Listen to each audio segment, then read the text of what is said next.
South Africa sizwe sonke sibingelela amagumbi amanomhlaba lo bingelelayo uDr Fohla. Inyanga yakwamhlaba iyalingana esigodlweni esikhulu endaweni yasoThobothini. Asithwaleni madoda, nangu uFohla bevalile sefikile.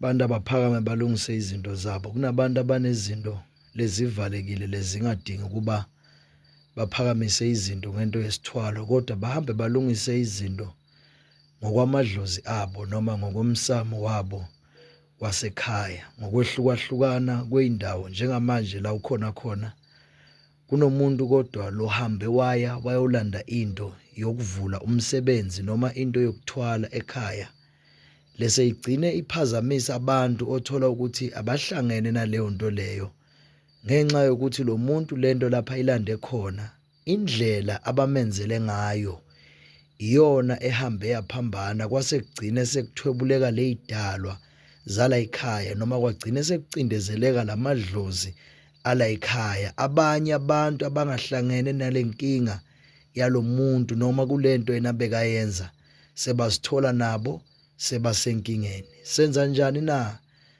lapho uma sibhekane nenkinga ekanjalo? Kubalekile ukuthi nithole indlela yokuhamba nihlole lento, nithole ukuthi iphazame kuphi la iphazame khona, ebese nithola umuntu oyaziko noyiqondako inqubomgomo yezinto zesethwalo, ahambe ayilungise nasekhaya phakathi kwegceke kuze kukhululeke naba abantu abadala othola ukuthi abasakhoni la ekhaya ukufika ngokuyibonakaliso nangamaphupho, balethe into leyinhlanhla noma balethe into ewukhanya, ngoba nonke la ekhaya senidungekile senididekile. Noma ningathi niyahlaba nihamba nenza into leyo umsebenzi, kufana nokuthi niyadlala ngoba izinto zenu zonke sezifasekile zahamba zabopheka.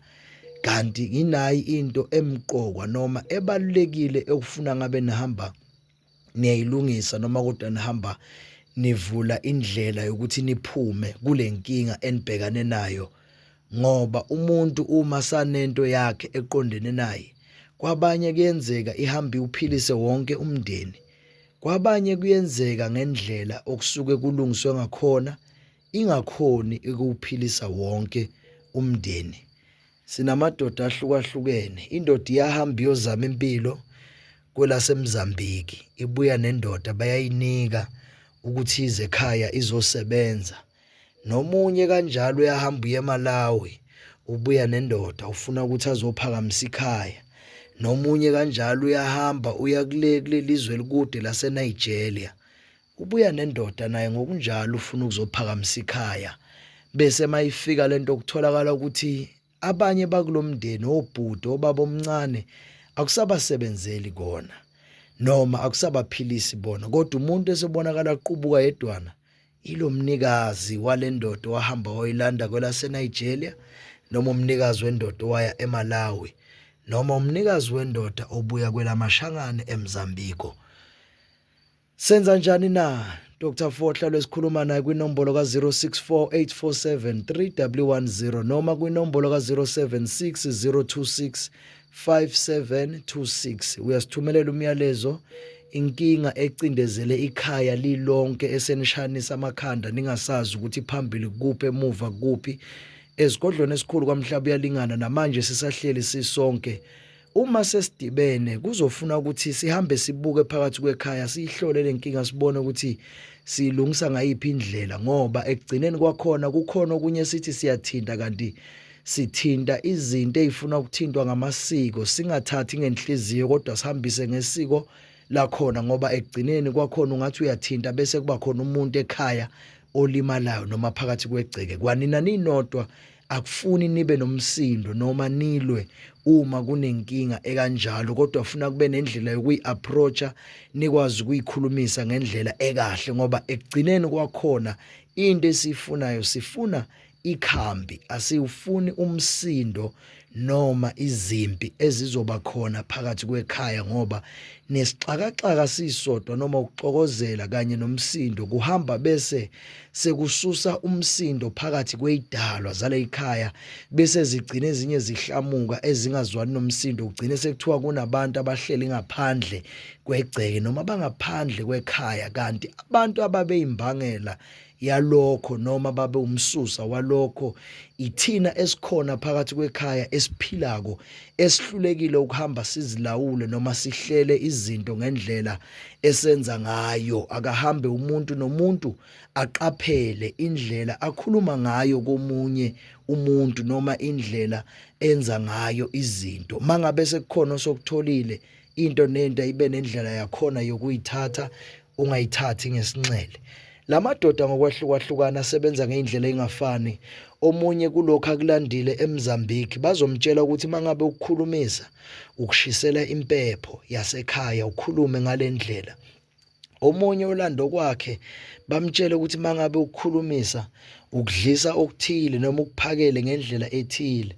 Kanjalo futhi nomunye naye ngokwakhe kakulandile kuyaphaka nako kuyadla, okunye kudla impuphu ngendlela okudla ngayo. Sekuyabonakala ekhaya izinto seziyamoshakala, kufa imfuyo, kufa izinkomo, kufa izimbuzi, kufa izinkukhu, konke esithi sikufuyile, ngisho nenja imbala size simangala ukuthi kwenzakaleni inja yabangathi idle ushevu noma idle into engadliwa. Kanti kunezinto okuyizona ezisebenzako kodwa ezigcina ziba umkhokha phakathi kwekhaya uma ngabe seloku zibukelelwa zingalungiswa ngendlela. Hlala nami ngisahleli nawe lokhulumayo uDr Fohla kwinombolo ka064 847 3110. Unenkinga efanayo nalesikhuluma ngayo kusekhaya noma kukuphi la ukhona khona, kodwa la uzazi khona ukuthi umndeni wakho unalenkinga, ngifonele njengamanje kwinombolo ka064 847